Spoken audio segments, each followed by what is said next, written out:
So EPM has filed a counterclaim against Jesse Iwuji Motorsports. Good for EPM. I mean, I think so too. I mean, looking more into it, it allows for discovery too.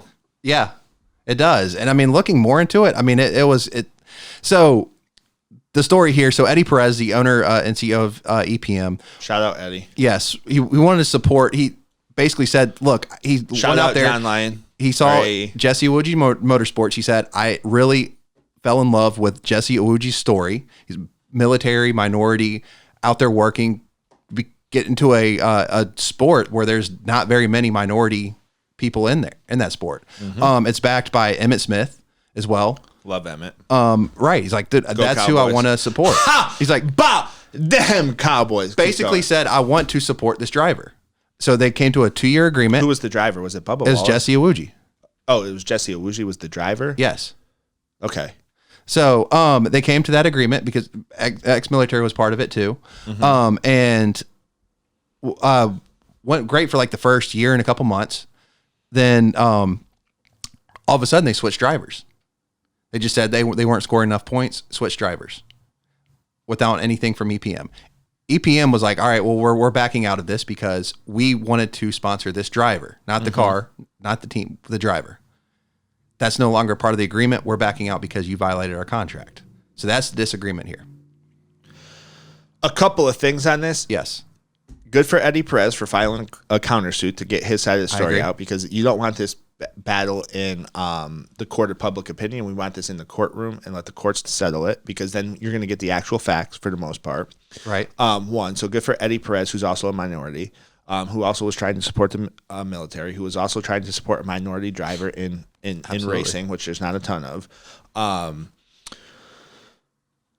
Eddie Perez has every right to, if that story is true, he has every right to pull out of the contract, because you sponsor somebody to get eyeballs on your company. You think that's the way you're getting eyeballs on the company. That's what you wanted to support.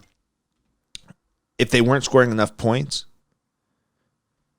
the motorsports team has every right to change drivers, because at the end of the day, it doesn't matter if you're a minority or if you're a white person. It doesn't matter. Right. Your job is to win. So if you're not winning, they're going to replace the driver. But EPM says, you know what? We're not getting the publicity. This is what we want to sponsor. We're going to go our separate way. So why are we doing this? Right? It should be, to me, it's like, okay, yeah, this is what I want. Okay, yeah. But what's the contract say? Does the contract say, hey, if we switch drivers, you can drop your sponsorship? I don't know. Probably not. Yeah. Or else there wouldn't be a lawsuit in the first place. I'm pretty sure that the motorsports team has smart enough lawyers to know that it's probably supporting the car regardless of who drives it. Right. And But yeah, good. This will be an interesting one for us to watch. Yeah, no, that's very interesting. I mean, I'm kind of, because I mean, I get it from, like I said, legally, probably so, but I also completely understand where Eddie Perez is coming from. Right. So at the very least, I mean, this countersuit gets the news out there. Yeah, it gets the news out there, and it's spinning it.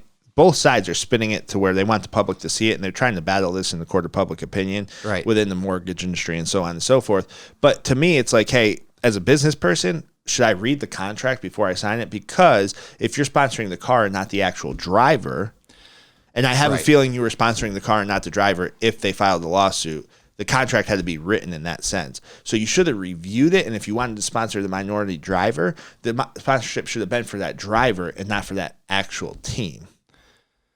Right. So, yeah. So do you think the market had anything to do with that? Because that's what the rumors were. Right. So I don't want to spin this in a huge positive light. They changed it in May 2022. The market had a lot to do with it. Right. Do you remember the original stories?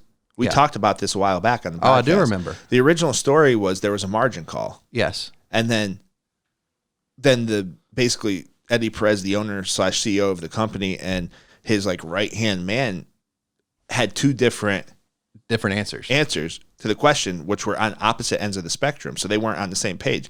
To answer your question, the market had a lot to do with it. Okay. Duh. Well, I mean, I know that, but you're talking about the contract. Oh, you should have reviewed the contract if that's exactly what you wanted. Right. But so what I'm saying to you is I don't believe Eddie Perez. Okay. That's my opinion. I don't believe Eddie Perez. I want to know what everyone's opinion is in the comment section. Like, take this clip, put it out there. EPM sues Jesse Ujamoji's, right? Is that how I say it? Yes. Motorsports team. Because he's saying he sponsored Minority Driver. They changed drivers because that motorsports team was not scoring enough points, so they wanted to put somebody who was going to score more points and get them into playoff contention, all that good stuff, right? He says, okay, boom, I'm not sponsoring you anymore. I say based on I was sponsoring a Minority Driver who's also a military member and a vet, but when this story originally broke, Eddie Perez and his right-hand man had two completely different stories. One was, hey, there was a margin call, we just can't do this anymore. And the other one was like, no, I sponsored your driver, not the team. I have a feeling that the contract's going to say you sponsored the team, or maybe the contract wasn't clear cut and there's just bad lawyers all around. To me, for a motorsports team and a big time lender like EPM, probably it's not the case. Probably not the case. Yeah. Probably not the case. So the contract's probably clear cut and dry. They're fighting this in the court of public opinion. I think the market had a lot to do with it. Everybody saw this dip coming. Everybody saw refinances drying up. Everybody saw this coming. This has been talked about for a while. If you're in the space, Eddie is smart enough to know that. Now, if I was Eddie, would I be battling this? I probably would be battling this because if it's a difference between my company staying in business and my company going out of business, I got to do what I got to do, right? Well, and it's extremely smart. And plus, I mean, that is, regardless of if the margin call or whatever had something to do with it, that the market had something to do with it. I mean, it does hurt the value that he's getting from that sponsorship. Can I ask you a question? What? My question is this. What's going to cost more? Finishing up the sponsorship or paying the lawyers? So the finishing up the sponsorship was $387,000. $387,000 to finish up the sponsorship.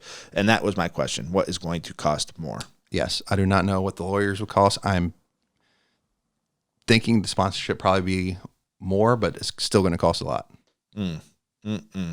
Do we have another? Now, is he going to have to pay lawyers and still pay the rest of the contract? Probably.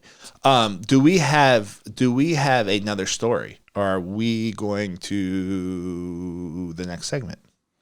Yeah, we can kind of go from there. So what do you want to remind? Let's remind people to hit that subscribe button, ring that notification bell, click like on the video, and leave some comments. Let us know your thoughts on it. Why do you think EPM is not following through with that sponsorship? Do you think it is because of the driver? Or do you think it may have other reasons?